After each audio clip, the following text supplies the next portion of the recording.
ગરમીની સિઝન ચાલુ થઈ ગઈ છે અને ગરમી આવતા જ આપણને કંઈક ઠંડુ ઠંડુ પીવાનું મન થાય છે કે જેનાથી ઠંડક મળે.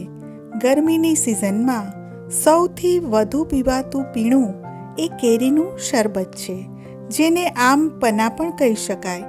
તો ચાલો આજે આપણે કેરી, ફુદીનો અને લીંબુનું એકદમ સરસ કૂલ હેલ્ધી ડ્રિંક બનાવીએ. એના માટે અહીંયા મેં 250 ગ્રામ કાચી કેરી ધોઈ કોરી કરી અને એને છોલી લઈશું.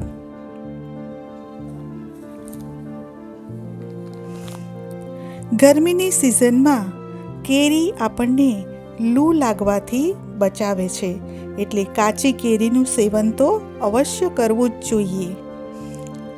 હવે આ બંને કેરીને આપણે કટ કરી લઈશું.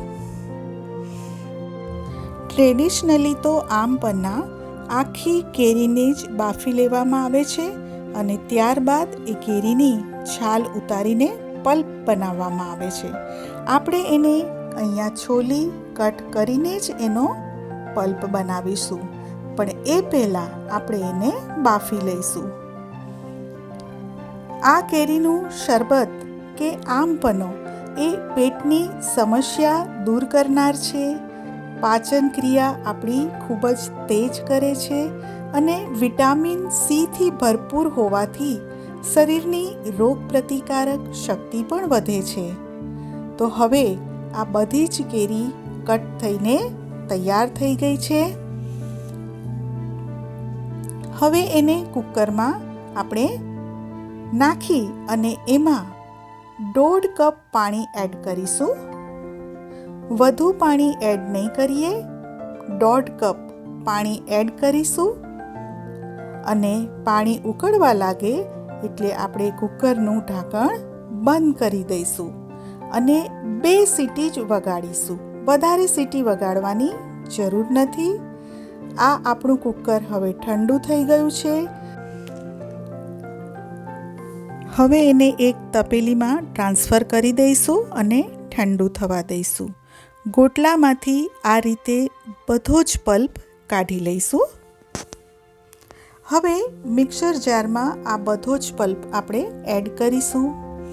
ઢેર સારા ફુદીનાના પત્તા, 1 ઇંચ આદુના 2 ટુકડા, 1 ચમચી સંચળ પાવડર, 1 ચમચી મીઠું, 1/4 ટીસ્પૂન મરી પાવડર અને 1 મોટો ચમચો જીરું પાવડર.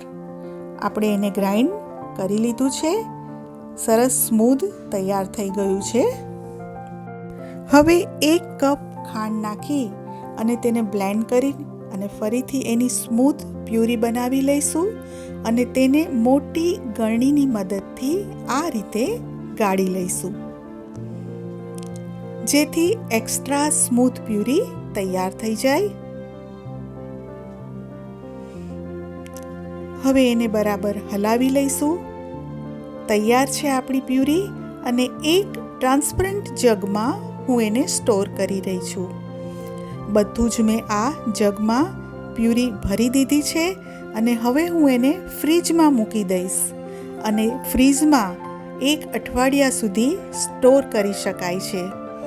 ચાલો તો હવે આપણે આ કેરીનું શરબત આમ પન્નાને સર્વ કરીએ. હવે ગ્લાસની રીમ બનાવી લઈએ. એના માટે થોડું લીંબુ રીમ ઉપર લગાડી અને આ રીતે રેડ ચીલી પાવડર અને સોલ્ટ લગાવી દઈશું. બંને ગ્લાસની આ રીતે રીમ તૈયાર કરી લઈશું. હવે તેમાં આપણે તૈયાર કરેલ પલ્પ કે જે બંને ગ્લાસમાં 2 ચમચા નાખીશું.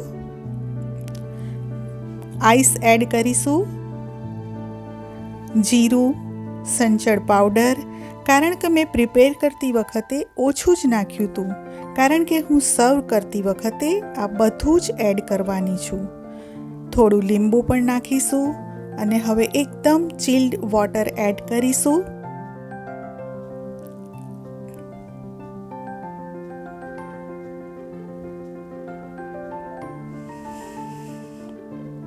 સ્પૂનની મદદથી બરાબર મિક્સ કરી લઈશું.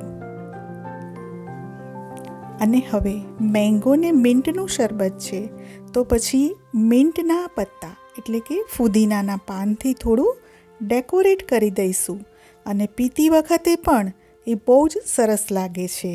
તો તૈયાર છે આમ પન્ના, રો મેંગો, મિન્ટ અને લેમન શરબત. Thanks for watching. Friends, please subscribe my channel and share my video. આપને મારી રેસીપી ગમતી હોય તો મારી ચેનલને સબસ્ક્રાઈબ કરશો, શેર કરશો અને મારા વિડીયોને જરૂરથી લાઈક આપશો. Thank you.